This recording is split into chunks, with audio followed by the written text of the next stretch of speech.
In this video, we're going to explore key insights from the very popular parenting book, How to Talk So Kids Will Listen and Listen So Kids Will Talk by Adele Faber and Elaine Mazlish. Now, being a parent isn't easy. Children can be very uncooperative, they're prone to mood swings, and occasionally they experience emotional meltdowns. None of this is easy even in the best of times, and of course things only get more difficult when we're low on energy or when we're low on patience. How to Talk So Kids Will Listen and Listen So Kids Will Talk is about how to communicate more effectively with our kids. It covers a wide range of valuable topics, including how to deal with a child's feelings, how to engage them in cooperation, and how to resolve difficult conflicts. So let's explore 3 of the most useful insights, beginning with insight number 1. Help children process their feelings.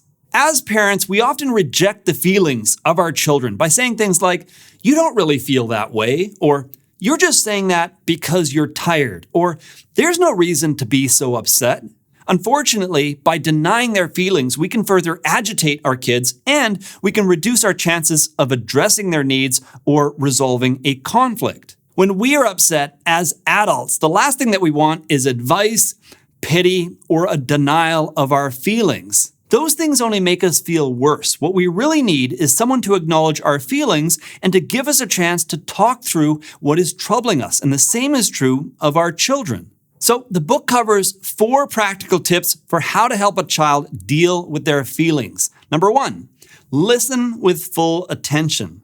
It's much easier for a child to share their feelings with a parent who is giving them their full attention. In fact, oftentimes, silent sympathy is all a child needs in order to work through their feelings. Number 2, acknowledge their feelings with a word.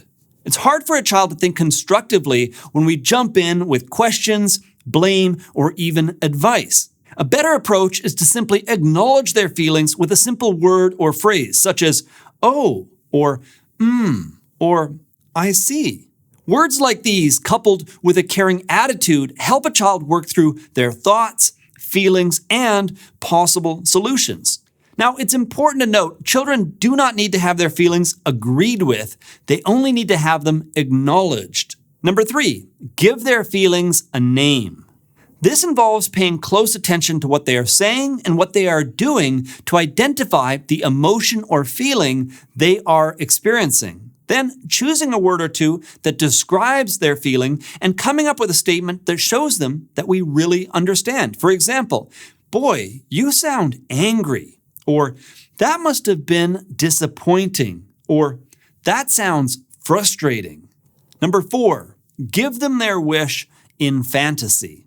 When a child demands something that you cannot provide, share your desire to meet their need rather than explaining why you can't. The idea here is to diffuse their emotions by showing them that you truly understand and empathize with them. For example, when my 3.5-year-old expresses his desire to stay up so he can continue playing with his toys, rather than trying to explain to him why he needs to go to bed or why sleep is important, I connect with his emotions by saying something like, "You really wish you could just stay up and play and play and play all night long." To which he responds, "Yeah." And then I'll add, "You just want to play forever and ever." And again, he'll respond, "Yeah." Now, before reading this book, I would have expected this approach to make him feel even more adamant and more sure that he needs to stay up and continue playing with his toys. But the exact opposite is true. It actually diffuses his request by helping him feel understood and by helping him realize that I understand what he wants, but, and without me even saying this, it's still bedtime.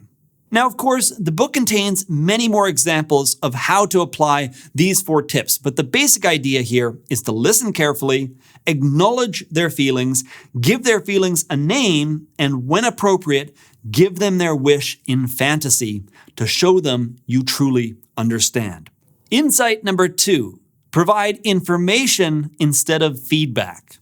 Often when we want our kids to cooperate, we end up offering advice or even criticism that is directed towards them. For example, we might point out what they did wrong or what they should have done differently. Unfortunately, it's difficult for kids to do what needs to be done when advice feels like a personal attack. A better approach is to provide information in as few words as possible to empower them to identify what needs to be done so they can be part of the solution.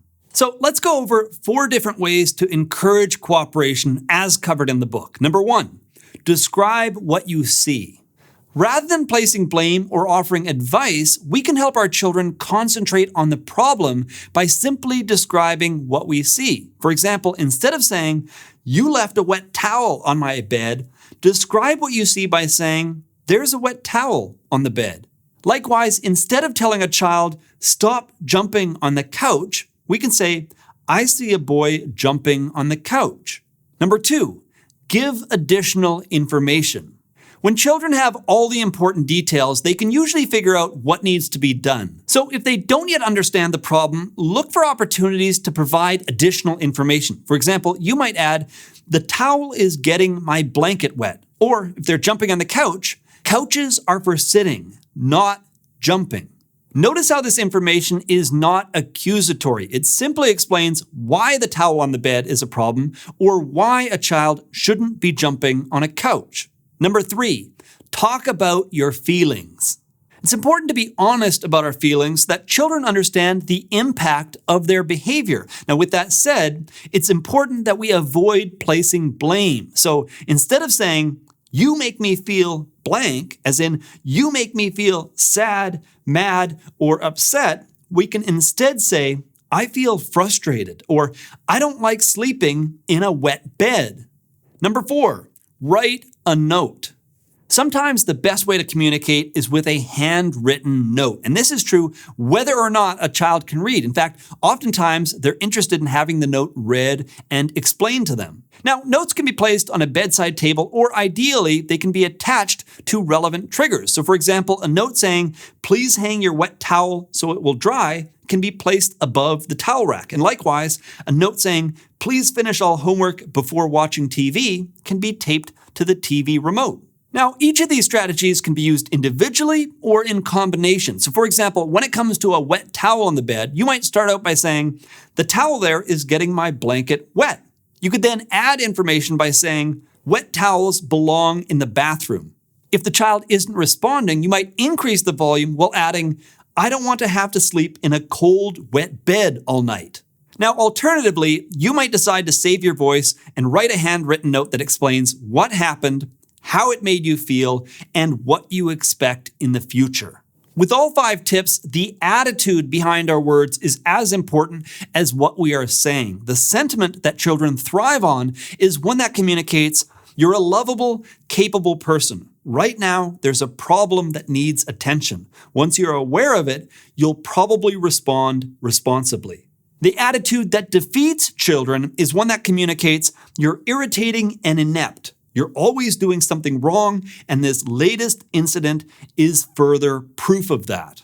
If children feel like part of the problem, they're less likely to be helpful. Whereas if we provide information that empowers them to be part of the solution, they're often eager to help. Insight number 3, punishments don't work. Really, they don't.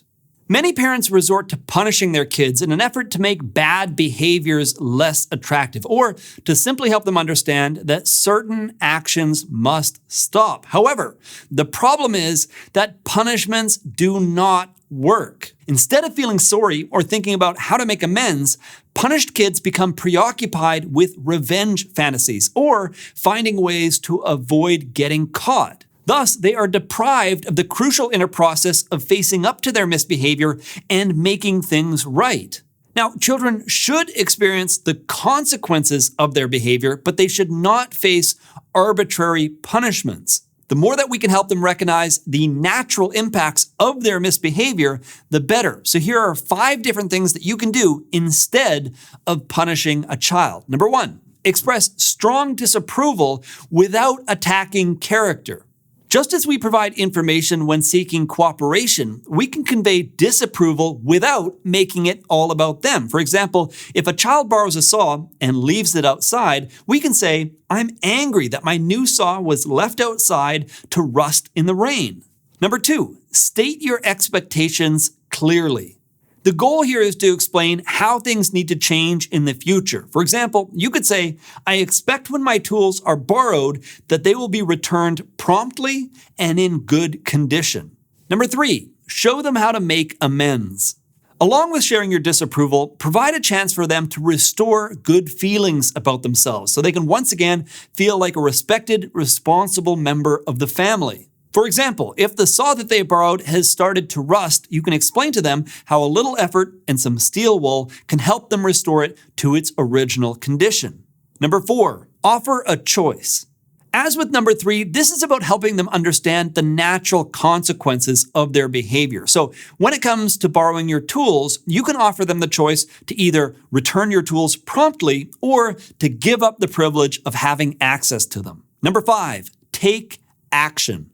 If a child continues to misbehave, now is the time to intercede. In the case of the borrowed tools, this is the point at which you would put a lock on the toolbox. Now, in some situations, you might not have offered them a formal choice, but the general principle here is the same. Identify the natural consequences of their misbehavior and then allow them to experience some version of those consequences for themselves. Anyway, those are my 3 favorite insights from how to talk so kids will listen and listen so kids will talk. For more useful parenting advice, click the like button, subscribe to the channel, and check out my video summary of the whole brain child. It's an excellent follow-up to what we've covered here, and once it's available, I'll link it up for you right here in the video player, as well as down in the video description text.